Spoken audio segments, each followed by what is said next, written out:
ક્યારે એ વિચાર્યું છે કે એક સોશિયલ મીડિયા કંપની જ્યાં લોકો ફક્ત ફોટા અને સ્ટેટસ શેર કરે છે એ દુનિયાની સૌથી મૂલ્યવાન કંપનીઓમાંની એક કઈ રીતે બની ગઈ?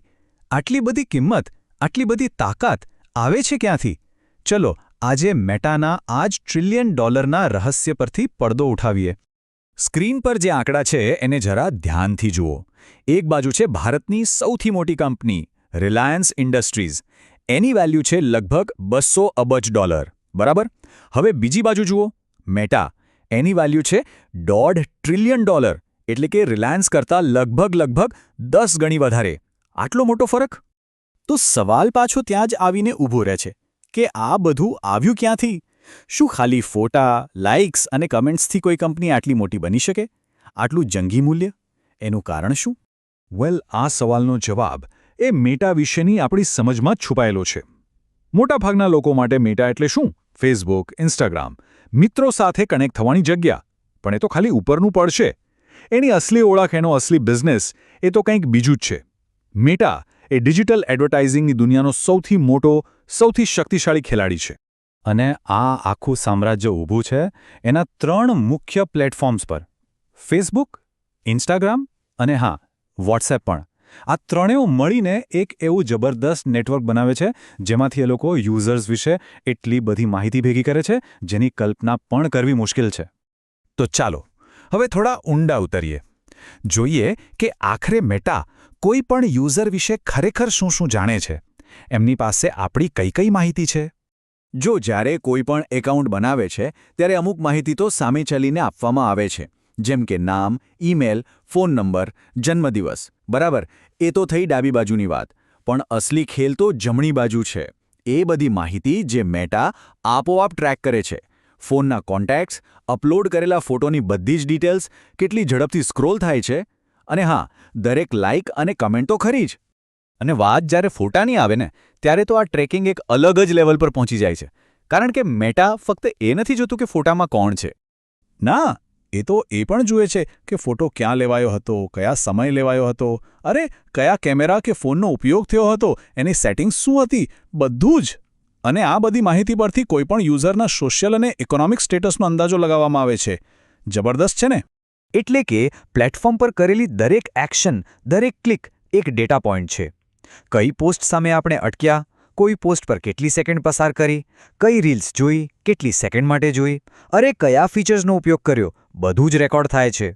અને અહીંયા એક ચોંકાવનારી વાત પણ છે. સોર્સ પ્રમાણે એ લોકો આપણા ડિવાઇસના સ્ટોરેજમાં શું છે એની માહિતી પણ મેળવી શકે છે. તો પછી સવાલ એ થાય કે વોટ્સએપનું શું? એ તો એન્ડ ટુ એન્ડ એન્ક્રિપ્ટેડ છે ને? વેલ, અહીંયા જ આખી વાત રસપ્રદ બને છે.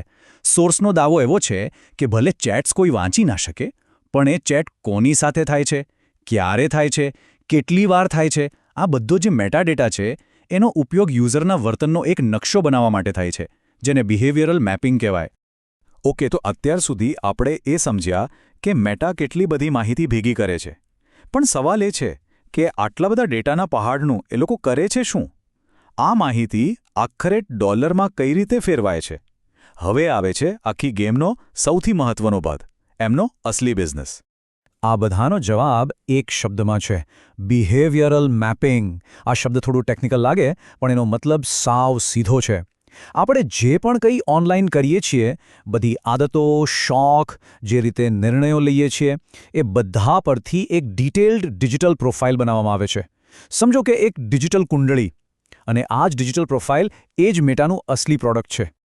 આમ જુઓ તો મેટાનું આખું બિઝનેસ મોડલ ફક્ત 3 સ્ટેપનું છે. પહેલું, યુઝરની એક્ટિવિટીને ટ્રેક કરો. બીજું, એના પરથી એકદમ સચોટ બિહેવિયરલ પ્રોફાઇલ બનાવો. અને ત્રીજું, એ પ્રોફાઇલનો એક્સેસ જાહેરાત આપવાવાળી કંપનીઓને વેચો. સિમ્પલ. પણ અહીંયા એક વાત ખાસ યાદ રાખવા જેવી છે. આ ડેટા ભેગો કરવાની રેસમાં મેટા કંઈ એકલું નથી. આ તો એક એવી મહાન દોડ છે જેમાં લગભગ આખું ઇન્ટરનેટ, હા, આખું ઇન્ટરનેટ સામેલ છે. ઘણીવાર જોવા મળે છે કે યુઝર્સને ફેસબુક, ઇન્સ્ટાગ્રામ અને વોટ્સએપને લિંક કરવા માટે કહેવામાં આવે છે. શું કામ? એની પાછળ એકદમ ક્લિયર સ્ટ્રેટેજી છે. જ્યારે આ ત્રણેય પ્લેટફોર્મનો ડેટા ભેગો થાય ત્યારે જે પ્રોફાઇલ બને છે એ અનેક ગણી વધુ સચોટ અને કમ્પ્લીટ હોય છે. અને એડવર્ટાઇઝર્સ માટે તો આ કોઈ સોનાની ખાણથી ઓછું નથી. અને એટલે સોર્સમાં જે વાત કહી છે એ એકદમ બરાબર છે કે લગભગ આખું ઇન્ટરનેટ આ જ રેસમાં છે. ગૂગલ હોય, એમેઝોન હોય કે પછી કોઈ નાની વેબસાઇટ કે એપ, દરેક જણ યુઝરના ડેટા માટે એકબીજા સાથે સ્પર્ધા કરી રહ્યું છે. તો આ જે ડેટાની આખી રેસ છે એમાં એક ટૂલનો, એક હથિયારનો ભરપૂર ઉપયોગ થાય છે. એનું નામ છે કૂકી. પણ આ કૂકી છે શું? આ કોઈ ખાવાની બિસ્કિટ તો નથી જ. તો પછી એ શું છે?